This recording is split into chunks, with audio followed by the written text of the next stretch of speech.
Po mga kabukid, ito update na naman po tayo sa ating sibuyasan. Medyo nag-busy po si kabukid dahil po sa pamamasyal.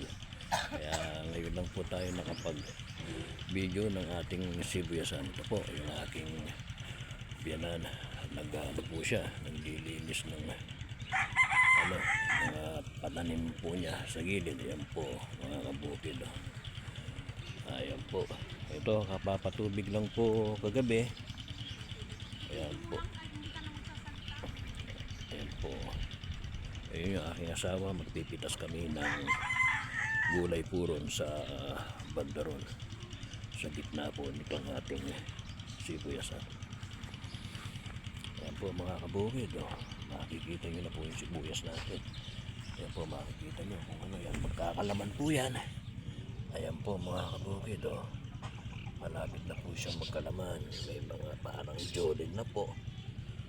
Kaya po antabayan nyo lang po ang aking pagbibideo mga kabukid.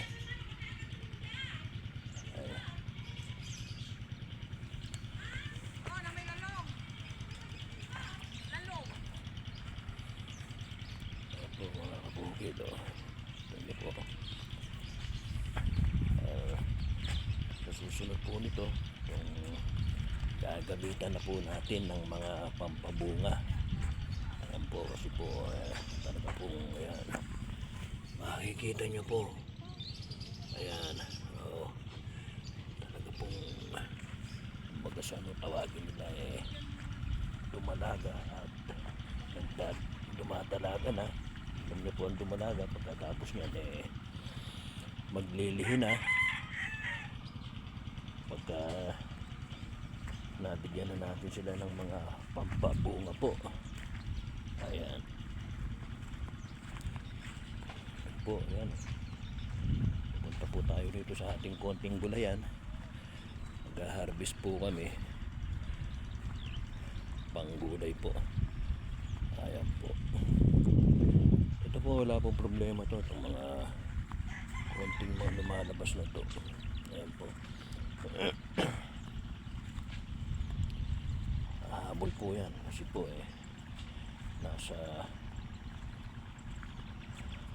60 days pa lang po, 2 buwan po ito. Mga 90 days po ata. Yan po talagang makikita na po natin ang pagbunga. Ayan po mga kabukid.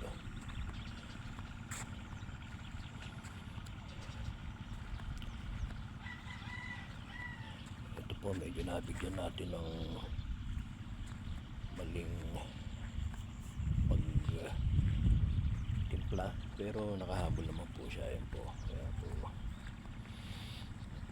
hindi naman po siya ano.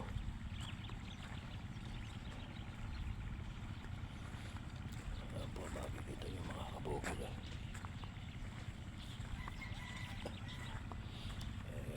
Panalangin lang po natin na huwag sana gapuan. Gapuan po ng sabi nilang harabas-harabas. Yung mga sakit po ng sibuyas. Malapit na po ito. Siguro po mga isang buwan na lang po mahigit mga kabukid. Ayan po. Nagpapasalamat tayo at hindi sila masyadong tinapuan ng mga sakit ng sibuyas. Ayan po, kung makikita nyo may tubig po. Kagatid po lang yan, pinatubigan. Kasi po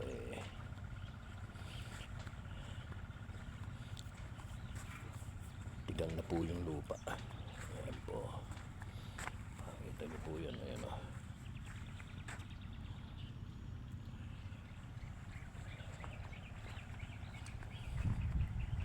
Ito po yung gitna ng bukid. Hindi pa po namin napaayos at ayan po. Ayan. Ayan po mga kabukid yung dinaanan ni Uwang. Namumulaklak na po yung ating mangga po yung guyabaan natin. Meron lang bunga. Ito po, pagkano makikita nyo, ayusin po namin yan. Ayan, medyo hindi namin sipunan dun. Ito po yung mga tanim ng konti sa ayan po mga kabukid. Ito po yung aking asawa mga kabukid. Gustong maggulay ng press, kaya ayan po, namimitas po siya ng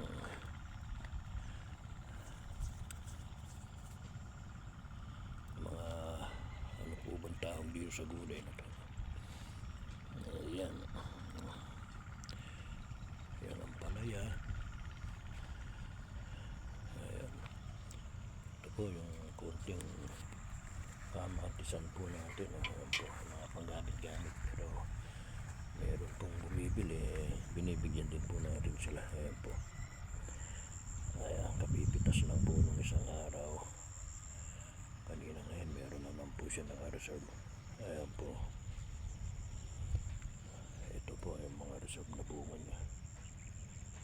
Siguro po bukas meron na naman po siyang. Ito po yung mga sili natin. Ayan. Ayan po. Ito po, napakamahal po nitong kilo nito. Itong sinasabi nilang Taiwan po yung sili to. O, parang yung sili na buyo natin. Ayan. Dati po, ang dami namin tanim nun. Ayan po, ayan. Yun lang po na buhay.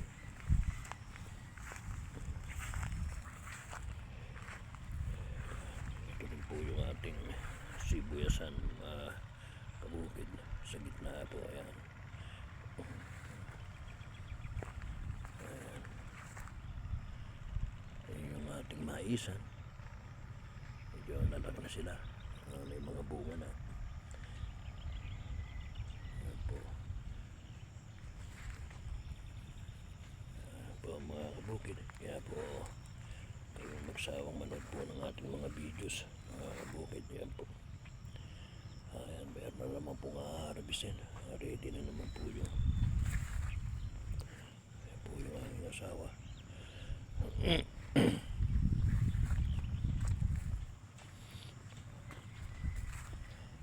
po, ang dami naman bunga. Ayan po.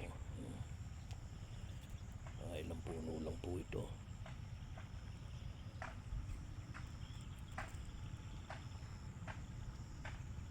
Siguro mga 60 puno lang yan. Sa dami po ng puno rin po, marami pong na-harvest. Ayan po, mga kilo.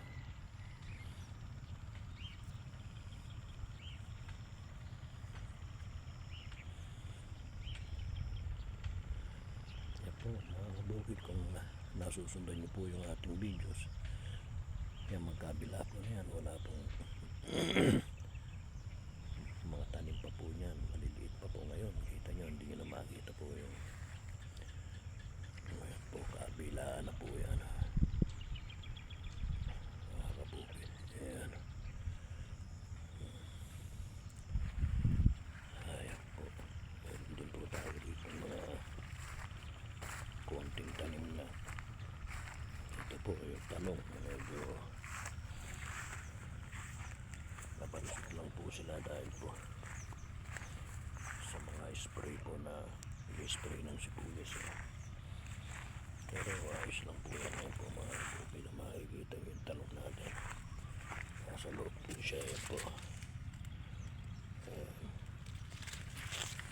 po, pagka namunga rin po yan, napakadami po. Ito yung mga ating mga kalabasa. Ayan po yung mga ating okra. Napakasarap lang po dito sa bukid po, talagang puro fresh ang yung makakain kung gusto mo po, mga gulay-gulay. Ayan po. Ito po, meron din tayong kamuting kahoy. Ayan po, ang mga saging, nakaharvest na po tayong saging. Ayan, matamis po yung saging na yan. Natundal po mga kabukid. Ito po yung ating konting gulayan. Ayan po. Ayan, hanggang dyan po yan mga kabukid.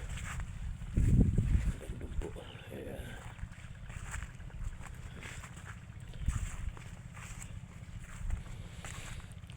Ayan po mga kabukid. Ayan, tanim po ng ating biyanan po yan. Mayroon po siyang patanim sa mga gilid-gilid po mga gulay-gulay.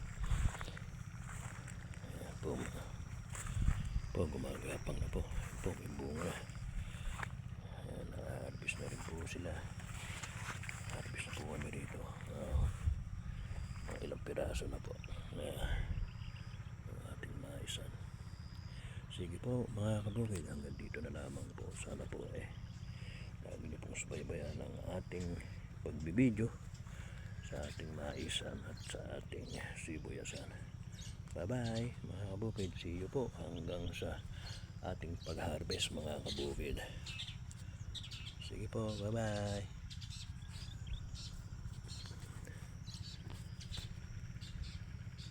Yan po yung aking asawa. Nag-harvest na po ng konting gugulayin po namin. Sige po mga kabukid, maraming salamat po. Nawa po nasa magandang kalagayan po tayong lahat. At maging masagana po sana ang magiging ani po ng ating mga kabukiran. Maraming salamat po. Sige po, bye bye.